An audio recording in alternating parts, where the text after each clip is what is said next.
Meus irmãos, celebramos o segundo domingo da Quaresma e nós temos sempre neste segundo domingo da Quaresma este Evangelho da Transfiguração do Senhor.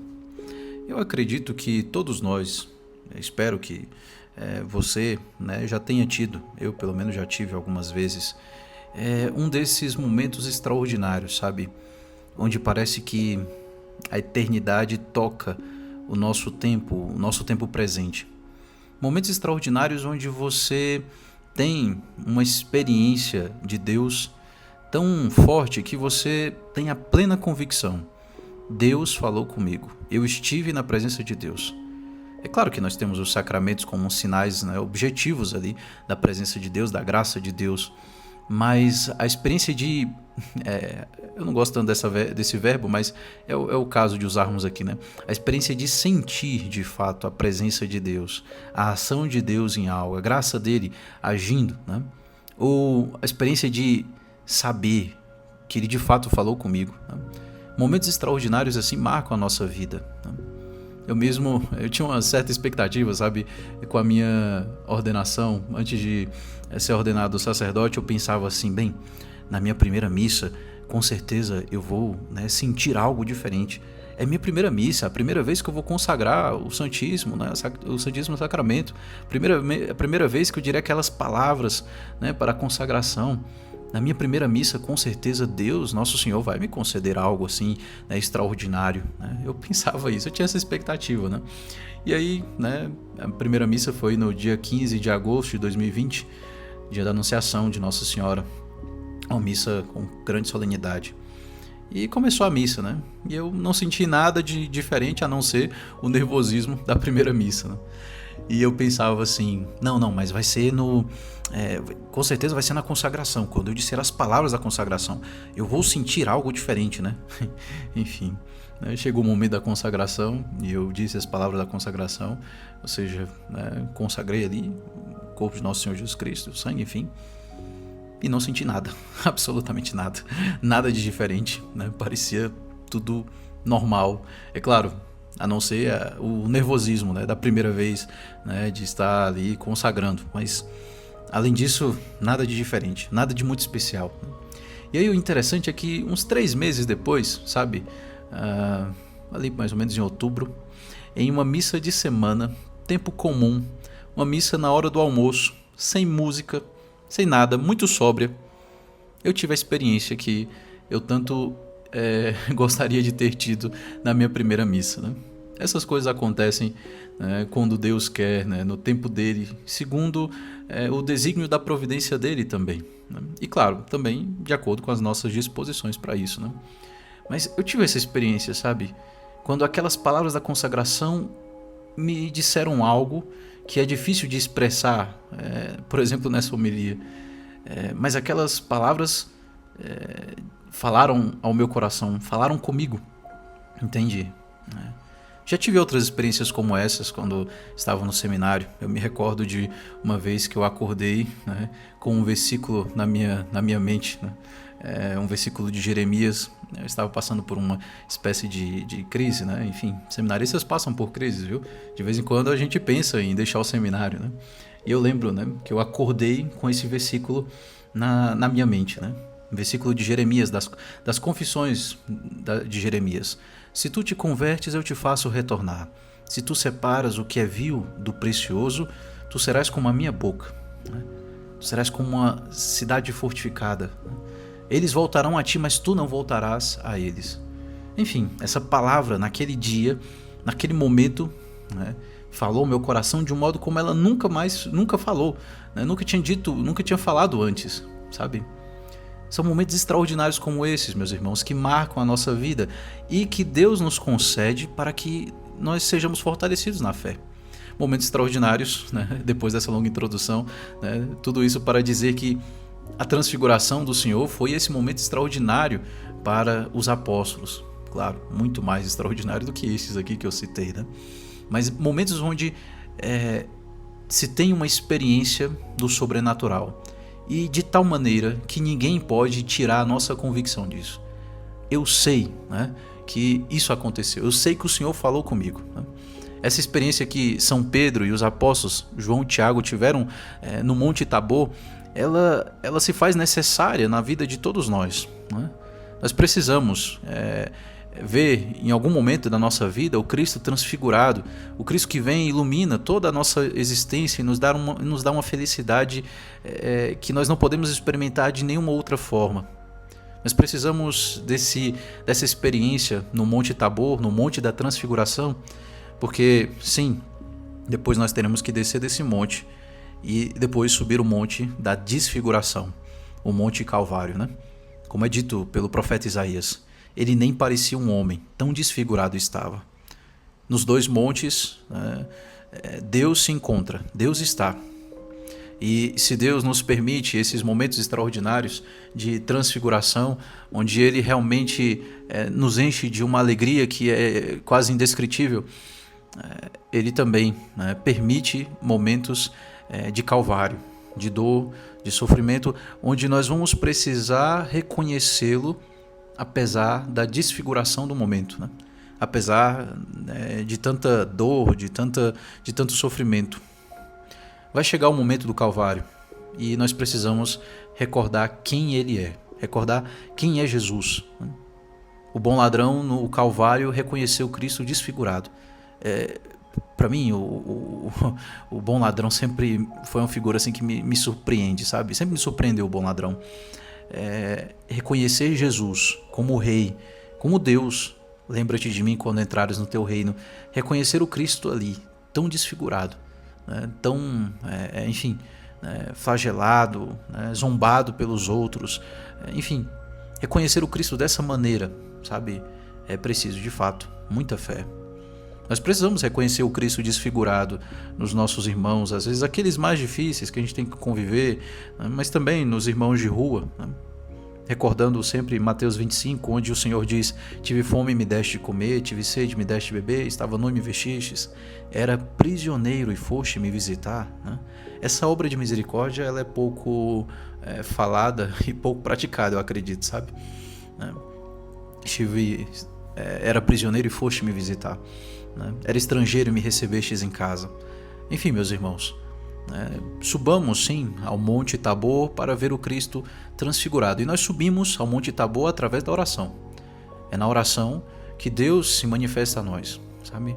Se nós temos uma vida de oração, contato constante com a palavra, Deus vai iluminar sempre mais. Deus vai sempre iluminar a nossa inteligência, iluminar a nossa alma com a sua palavra, com uma palavra que é direcionada ao nosso coração, né? Uma palavra que não somente nos diz o que devemos fazer, mas inclusive nos dá força, nos dá realmente a força necessária para praticar aquilo que ela nos manda fazer. Uma palavra como essa transforma a nossa vida, e transformando a nossa vida desse jeito, essa palavra, essa oração vai sempre desembocar na caridade, vai sempre, né, dar como fruto a caridade. Assim, é de fato uma verdadeira oração frutuosa, né? Uma oração que termina desembocando na caridade. Por isso, subamos sim ao Monte Tabor, mas é preciso descer de fato, né, para que essa oração, que aquilo que contemplamos, aquilo que vimos, né, de fato seja manifestado aos outros, para que nós sejamos luz do mundo. E o que atrapalha? Nós podemos pensar, o que atrapalha esses momentos extraordinários? O que atrapalha, o que faz com que nós não tenhamos esses momentos extraordinários com Deus, seja na oração ou em outros momentos? São Paulo nos diz isso na segunda leitura de hoje. Ele fala das coisas que atrapalham. Ele fala aqui, olha só, né, há muitos por aí que se comportam como inimigos da cruz de Cristo. Não dá para ter, né, esses momentos de uma ação sobrenatural, uma ação sobrenatural de Deus sentida de fato, né, se nós nos comportamos como inimigos da cruz de Cristo.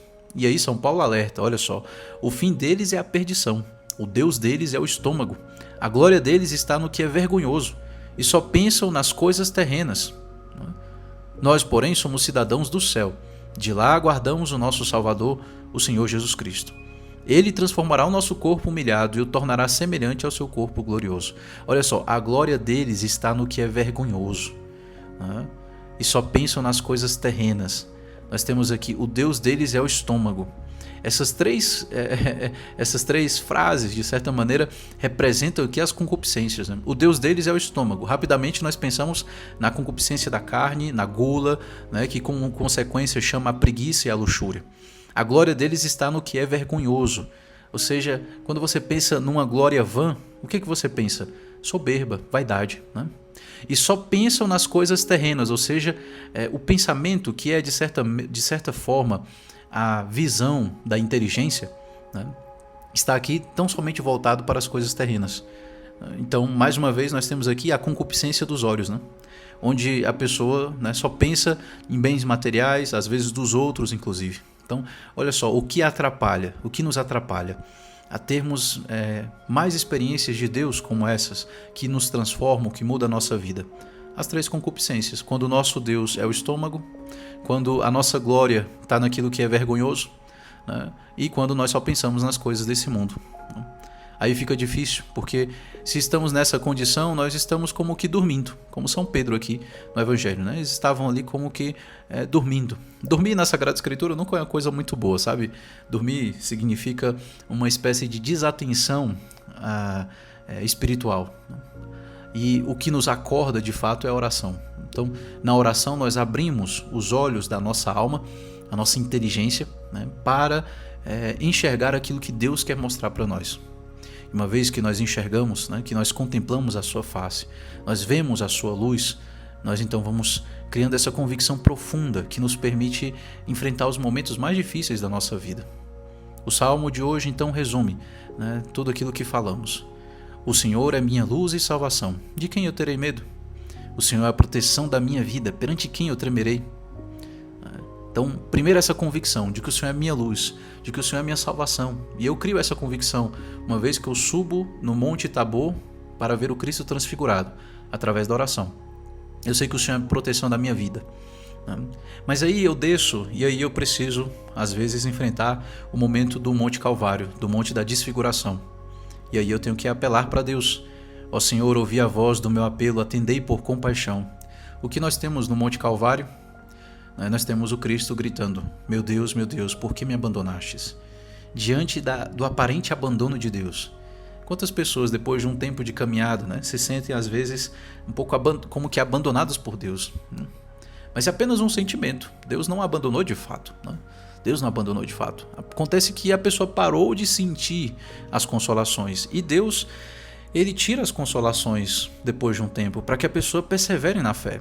Conta-se que Madre Teresa de Calcutá passou 30, 40 anos, né, sem sentir consolação, né? Ela mesma escreve nas cartas ao diretor espiritual dizendo que não sentia, né, que não tinha consolações, né? Mas ela continuou dando banho leproso, cuidando dos pobres, ou seja, amando o Cristo desfigurado diante dela, né? E o Salmo então nos diz: ó Senhor, ouvi a voz do meu apelo, atendei por compaixão. Meu coração fala convosco confiante, é vossa face que eu procuro. Sabe, é como se o salmista aqui estivesse dizendo: olha, eu contemplei a sua face, eu vi a sua luz e a sua salvação, né? Eu me recordo disso, eu tenho saudade, Senhor, né? Ouvi meu apelo, né? Mostra-me mais um pouco dessa luz da transfiguração, para que eu possa enfrentar esse momento difícil aqui, né? de sofrimento, né? De Monte Calvário. O salmista continua: não afasteis em vossa ira o vosso servo, sois vós o meu auxílio. Deus é nosso auxílio. Essa semana, né, criaram uma polêmica em torno do Frei Gilson, né, por conta de uma frase onde ele dizia que a mulher era auxiliar do homem, né? E, é claro, o pensamento soberbo, feminista, né, não consegue aceitar, né, algo assim. E além disso, né, tem uma falsa compreensão de que auxiliar quer dizer secundário, quer dizer menos importante, né? Veja, Deus na Sagrada Escritura é chamado de auxílio, de auxiliador, né? Nós temos um título de Nossa Senhora chamado Nossa Senhora Auxiliadora dos Cristãos, entende? É uma falta de interpretação, é uma má interpretação, né? E também uma dificuldade de aceitar algo tão simples, né? Algo tão simples que a Sagrada Escritura nos ensina. Não me esqueçais, nem me deixeis abandonado, meu Deus e Salvador. Veja, isso aqui ressoa perfeitamente com o grito de nosso Senhor Jesus Cristo no Calvário. Meu Deus, por que me abandonastes? É um grito, sim, de pedido de socorro de alguma forma, né? Mas é um grito com convicção de que Deus virá em seu auxílio, de que Deus virá em seu socorro, né? E aí, para finalizar, né, esse salmo ele é tão bonito, né? Ele diz assim, olha só: sei que a bondade do Senhor eu hei de ver na terra dos viventes. Espera no Senhor e tem coragem, espera no Senhor. Olha só, eu sei que a bondade do Senhor eu hei de ver. A fé é isso. A fé é um conhecimento, eu sei. A fé não é um achismo, a fé não é uma opinião. Ah, a gente acha isso aqui, a gente é católico, a gente acha isso aqui, mas o pessoal da igreja ali da esquina acha diferente e tá tudo bem. Não, não, não. Eu sei que a bondade do Senhor eu hei de ver. A fé é um conhecimento, de fato um conhecimento, né? Então, eu sei que o Senhor é bom, eu sei da bondade do Senhor, e eu sei que eu verei essa bondade na terra dos viventes, ou seja, no céu, né? Aqueles que vivem de fato, que vivem em plenitude, são aqueles que estão no céu. Espera no Senhor e tem coragem, né? Espera no Senhor. Meus irmãos, esperemos no Senhor, procuremos aprofundar nossa vida de oração, subindo ao Monte Tabor. Os rosários de madrugada com certeza são um grande momento de subida ao Monte Tabor. Então fica meu incentivo aqui para, né, nessa quaresma, pelo menos, você se esforçar um pouquinho e talvez rezar o rosário de madrugada, seja com Frei Gilson, seja com o Instituto Hesed, enfim, né? Importante aproveitar esse momento de maior silêncio, de maior introspecção, sabe? Um momento que você tem mais propício para encontrar com o Senhor. Louvado seja nosso Senhor Jesus Cristo. Para sempre seja louvado.